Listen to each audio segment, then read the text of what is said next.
It's a really wonderful thing to know. The truth is adventure. There's no distinction. Partly because if you're going to just say what you believe to be true, you have to let go of the consequences. You can't predict the consequences. Well, there's no difference between not being able to predict the consequences and having an adventure. They're the same thing, right? Because so if you knew the consequences, consequences, it wouldn't be an adventure. It's not an adventure if the consequences are foregone. The same as it's no sacrifice or courage if there's no risk. Right. It's exactly the same. And so it's a wonderful thing to know that optimized adventure is to be had in the truth. Think in every given situation. So Christ says in the Sermon on the Mount that to orient yourself properly, and it's often viewed as this hippie paean, take no thought of the morrow will take care of itself. God takes care of the sparrows, he'll certainly take care of you. It's like a hippie wet dream. That isn't the core of the message. The core of the message is very straightforward. Christ says, aim up to the highest thing you can possibly imagine. So that's the relationship with God. You put what's at the pinnacle, properly at the pinnacle, and you aim at that. And then you concentrate that, and it's that, and treating other people like you would like to be treated yourself. That sets the moral frame. Then you attend to the day and the cares of the day. It's like once you've established the proper moral frame, you pay attention to the day and you live in truth. And that moves you towards that destination. You have to have the orientation right. You have to be aiming up.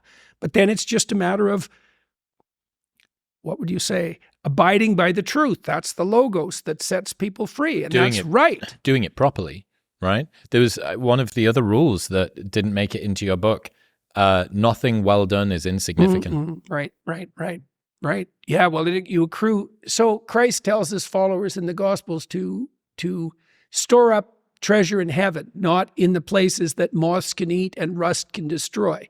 Well, what is that? What is meant by that? Well, it's meant by it means the same thing that you just pointed to, which is that if you run yourself through a disciplinary process, so you accomplish something, maybe you don't attain the goal you were aiming at, but you accrue a new way of looking at the world and a set of skills. Well, if you just keep doing that, you have multiple ways of looking at the world and more skill. Well, that's your storehouse of treasure.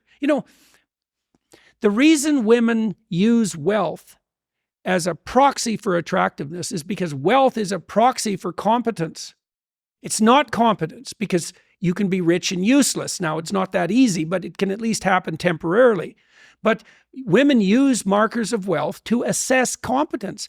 And the competence is the treasure, not the wealth. Because if you're competent, you could be thrown into the desert and you'll make it bloom. I've said this about people that go to the gym. So from the outside, someone that goes to the gym and has got a good body or whatever, there's the body. And this is what you get to touch during sex and when you're intimate, right?